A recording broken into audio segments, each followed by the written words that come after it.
اعوذ باللہ من الشیطان الرجیم۔ پناہ مانگتا ہوں میں اللہ کی شیطان مردود سے۔ بسم اللہ الرحمن الرحیم۔ شروع اللہ کے نام سے جو بڑا مہربان نہایت رحم والا ہے۔ دا باٹم لائن کے ناظرین کرام، السلام علیکم۔ محترم ناظرین، ہم اپنی آج کی ویڈیو میں حضرت جلال الدین کبیر الاولیاء پانی پتی رحمت اللہ تعالی علیہ اور پکھی واس کا قصہ آپ کے سامنے پیش کریں گے، جو یقیناً آپ کے لیے دلچسپی کا باعث ہوگا۔ ناظرین، یہ بات تو آپ سب جانتے ہیں کہ حضرت مخدوم علاء الدین علی احمد صابر پیا سرکار رحمت اللہ تعالی علیہ سے سلسلہ چشتیہ کی امانت حضرت شمس الدین ترک پانی پتی کو ملی، اور پھر ان سے ہی حضرت علاء الدین علی احمد صابر کلیر کا روحانی سلسلہ جاری ہوا۔ جب حضرت مخدوم علی احمد صابر پیا سرکار دنیا سے پرتا کر گئے تو حضرت شیخ جمال الدین ہاسوی ابھی حیات تھے، لیکن بوڑھے ہو چکے تھے۔ انہیں اپنے سلسلہ روحانی کے کٹ جانے کا بہت افسوس تھا، مگر اپنے پیر و مرشد حضرت بابا فرید الدین مسعود گنج شکر رحمت اللہ تعالی علیہ کے اس فرمان کے سہارے زندہ تھے جس میں انہوں نے فرمایا تھا، جمال تم مطمئن رہو، علی احمد صابر کے خانوادے کا ایک شخص آئے گا جو تمہارے سلسلہ کو جاری کرے گا۔ حضرت بابا فرید الدین مسعود گنج شکر رحمت اللہ تعالی علیہ بھی دنیا سے رخصت ہو گئے، مگر شیخ جمال الدین کی سماعت میں پیر و مرشد کے الفاظ گونجتے رہے۔ کبھی کبھی آپ بشریت کے تقاضوں سے مجبور ہو کر پکار اٹھتے، میں بوڑھا ہو چکا ہوں، فرشتہ ازل دروازے پر کھڑا ہے، پھر وہ آنے والا کب آئے گا؟ آخر ایک دن شیخ جمال الدین ہاسوی کو خواب میں بشارت ہوئی، وہ آنے والا درویشوں کے ہجوم کے ساتھ آیا ہے، اس سے اپنے سلسلے کے جاری ہونے کی دعا کرواؤ۔ حضرت شیخ جمال الدین ہاسوی نیند سے بیدار ہوئے، وضو کیا، 2 رکعت نماز ادا کی اور اپنے خدمتگار کو روانہ کیا کہ فقراء کی جماعت کو احترام کے ساتھ خانقاہ میں لے کر آئے۔ خادم نے باہر نکل کر دیکھا تو وہاں چند ضرورت مندوں کے سوا اور کوئی نہ تھا۔ آپ سرکار نے فرمایا کہ ان درویشوں کی جماعت کو تلاش کرو۔ ہر سو ان درویش کی جماعت کو تلاش کیا گیا، لیکن کوئی بھی نہ ملا۔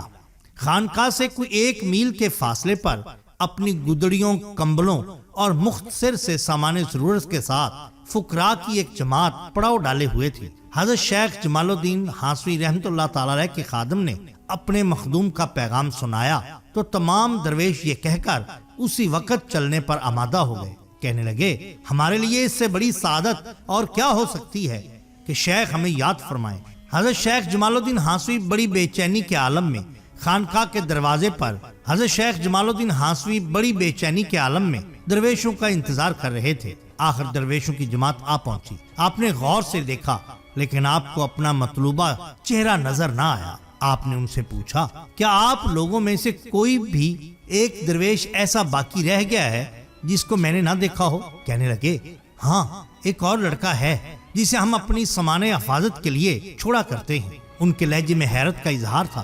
فرمانے لگے، مجھے اسی محبوب خدا لڑکے کی تلاش ہے اور میں نے اس کی ہی وجہ سے آپ سب کو زحمت دی تھی۔ حضرت شیخ جمال الدین ہاسوی نے درویشوں سے مخاطب ہو کر کہا، آپ میں سے کوئی شخص وہاں جائے اور اس لڑکے کو میرے پاس لے کر آئے، کون جانے کہ میں کب سے اس کا انتظار کر رہا ہوں۔ وہ لڑکا برسوں سے درویشوں کے ساتھ تھا، ان کا سامان اپنے سر پر اٹھائے اٹھائے پھرا کرتا تھا۔ درویش اس لڑکے کو اپنا خادم سمجھتے تھے، مگر آج جب حضرت شیخ جمال الدین ہاسوی جیسے بزرگ نے اس لڑکے کو اپنا محبوب کہہ کر پکارا تو وہ تمام پکھیواس یعنی خانہ بدوش دم بخود رہ گئے۔ پھر ان میں سے ایک شخص تیز قدموں کے ساتھ وہاں پہنچا، اس لڑکے کو اپنے ہمراہ لے کر دربار خانقاہ میں حاضر ہوا۔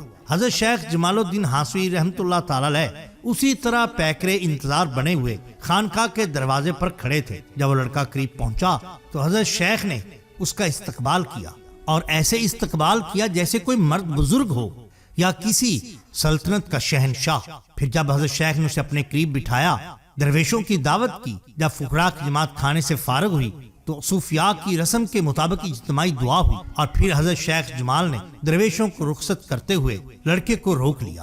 خلوت ہوتی حضرت شیخ جمال الدین ہاسوی رحمت اللہ تعالی علیہ نے مخدوم علی احمد صابر رحمت اللہ تعالی علیہ کا اجازت نامہ چاک کرنے کا پورا واقعہ سنایا اور اپنے لیے دعا کی درخواست کی۔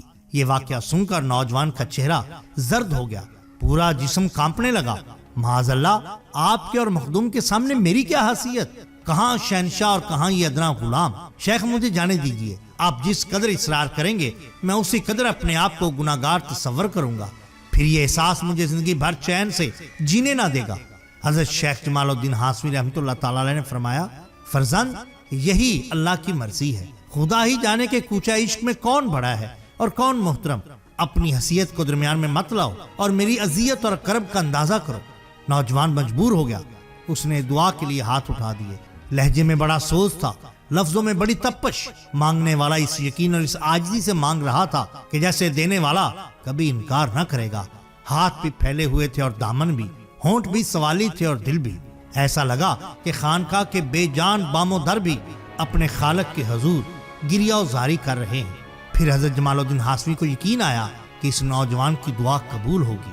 آپ نے فرمایا، بیٹا تم اللہ کے پسندیدہ بندے ہو، تمہارے لیے ان قلندروں، ان خانہ بدوشوں کے ساتھ مارے مارے پھرنا ہرگز مناسب نہیں۔ اپنے وطن میں ٹھہرو، ان قریب تمہاری ملاقات ایک صاحب کمال سے ہوگی، پھر تم اپنی مراد کو پہنچ جاؤ گے۔ نوجوان پر حضرت شیخ جمال الدین ہاشمی رحمۃ اللہ تعالی کی باتوں کا اتنا اثر ہوا کہ اس نے خانہ بدوش قلندروں کا ساتھ چھوڑ دیا اور اپنے شہر کی جانب لوٹ گیا۔ اور پھر وقت نے دیکھا، تاریخ نے دیکھا کہ یہ وہی لڑکا تھا کہ جس نے پھر پانی پت میں حضرت بو علی شاہ قلندر رحمۃ اللہ تعالی کے بعد سب سے بڑا مقام پایا۔ نام خواجہ محمد تھا، 595 ہجری میں پیدا ہوئے۔ جلال الدین اور کبیر الاولیاء خطابات تھے۔ سلسلہ نسب براہ راست امیر المومنین حضرت عثمان غنی رضی اللہ تعالیٰ عنہ سے ملتا ہے۔ کسی معتبر تذکرے سے یہ پتہ نہیں چلتا کس سرزمین کو آپ کے مقام پیدائش ہونے کا شرف ہے۔ بہرحال یہ روایت ہے کہ خواجہ جلال مادر زاد ولی اللہ تھے۔ آپ اپنے بچپن میں جو کچھ زبان مبارک سے ادا فرماتے وہ پورا ہوتا۔ ابھی خواجہ جلال کی عمر 3-4 سال سے زیادہ نہ تھی کہ والدین کا سایہ اٹھ گیا۔ اس اندوناک حادثے نے آپ کو توڑ کر رکھ دیا۔ آپ کے مہربان چچا نے آپ کی پرورش کی۔ آپ رحمت اللہ تعالی علیہ حضرت بو علی شاہ قلندر کے منظور نظر تھے، اور ان قلندر کی ایک نظر نے ہی آپ کو بھی قلندر بنا دیا۔ اور کیوں نہ بناتے ناظرین کرام، کیونکہ یہی تو شان ہوتی ہے اولیاء اللہ کی۔ اگر آپ کو ہماری یہ ویڈیو پسند آئی ہو تو لائک کیجئے، سبسکرائب کیجئے ہمارے چینل دا باٹم لائن کو، تاکہ ہم آپ کے لیے اور بھی بہترین ویڈیوز لا سکیں۔ اپنے دوستوں کا، گرد و نواح کے لوگوں کا بہت خیال رکھیے۔ اللہ اور اللہ کے رسول صلی اللہ علیہ وسلم سے بے حد محبت کیجئے۔ آپ کا بہت شکریہ۔ اللہ حافظ۔